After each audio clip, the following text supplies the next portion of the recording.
नमस्कार, आप देख रहे हैं जेके 24/7 न्यूज। मैं हूं आपके साथ राजेश कुमार।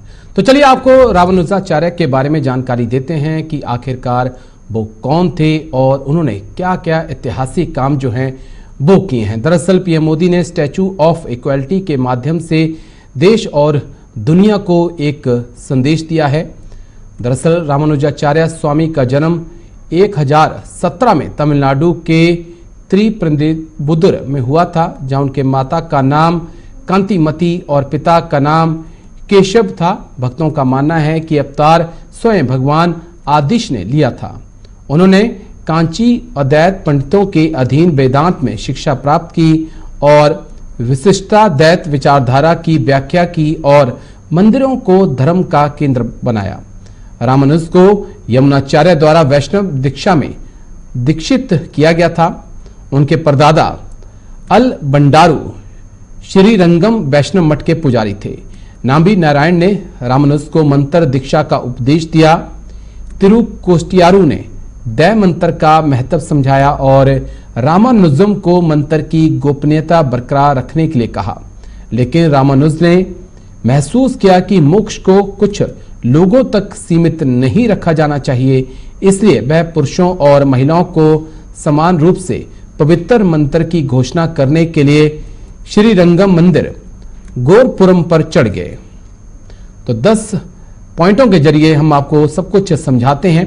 आइए आपको रामानुजाचार्य स्वामी की प्रतिमा की 10 बड़ी बातें भी बता देते हैं। तो स्टैचू ऑफ इक्वालिटी की 10 बड़ी बातें। ये प्रतिमा पंच धातु से बनी है, जिसमें सोना, चांदी, तांबा, पीतल और जस्ता का इस्तेमाल हुआ है। यह दुनिया में बैठी अवस्था में सबसे ऊंची धातु की प्रतिमाओं में से एक है। श्री चिन्नाजियार स्वामी आश्रम के 40 एकड़ के विशाल परिसर में 216 फीट की स्टैचू ऑफ इक्वालिटी प्रतिमा लगाई गई है। स्टैचू ऑफ इक्वालिटी को संत रामानुजाचार्य के जन्म के 1000 साल पूरे होने के उपलक्ष्य में बनाया गया है।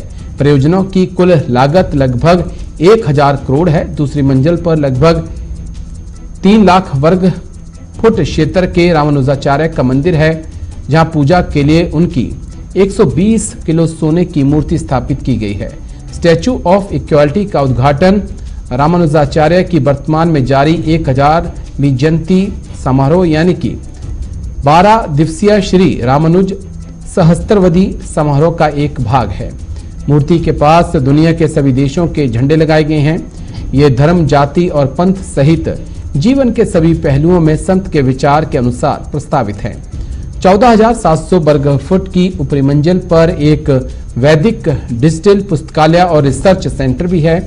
ये 54 फीट ऊंचे आधार भवन पर स्थापित है, जिसका नाम भद्रवेदी है।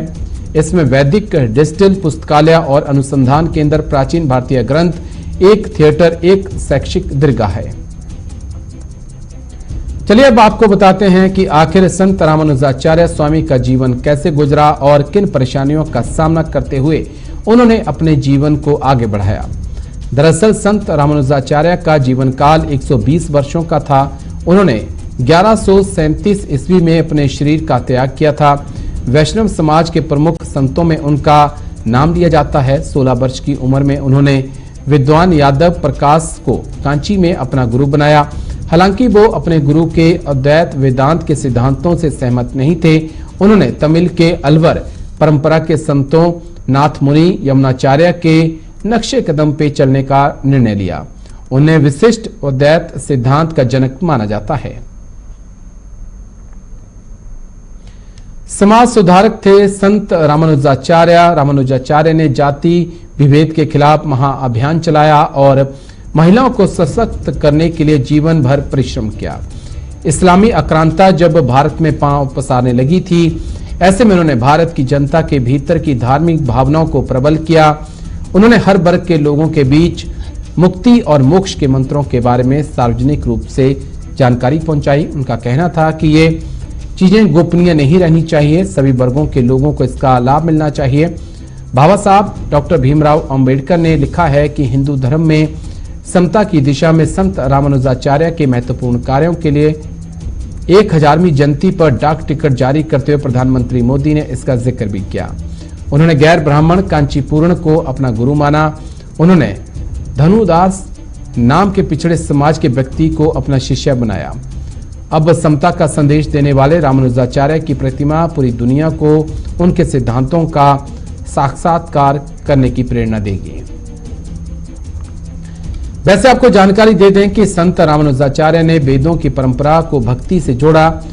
जगतगुरु शंकराचार्य के बाद उनका ही नाम प्रमुखता से लिया जाता है। उन्होंने भक्ति आंदोलन से पिछड़े समाज को जोड़कर कुलीन वैदिक आंदोलन के साथ उसके सेतु का निर्माण किया। उनका जन्म मद्रास से कुछ ही दूरी पर स्थित पेरबुद्रम में हुआ था। उनके पिता का नाम आसुरी देव दीक्षित और माता का नाम कांतिमती था। उनका मामा जो है वो शैलपूर्ण एक सन्यासी थे और मां के नाना यमुनाचार्य एक बड़े संत थे। 8 वर्ष की उम्र में जनेऊ संस्कार के साथ ही उन्हें वेदों की शिक्षा देने का कार्य शुरू किया गया था। माफ कीजिएगा। बाल्यकाल में ही सब उनकी बुद्धिमत्ता और स्मरण शक्ति के कायल हो गए। 16 वर्ष की उम्र में रक्षम्बा नामक लड़की से उनका विवाह भी हुआ था। उन्हें वैष्णव संप्रदाय की दीक्षा दी गई। श्रीरंगस में अपने निधन से पहले यमुनाचार्य ने रामानुजाचार्य के लिए 3 संदेश छोड़े थे। वेदांत सूत्रों के भाष्य की रचना करो, आलवारों के भजन संग्रह को संकलित कर पंचम वेद के नाम से लोकप्रिय बनाओ और मुनि पराशर के नाम पर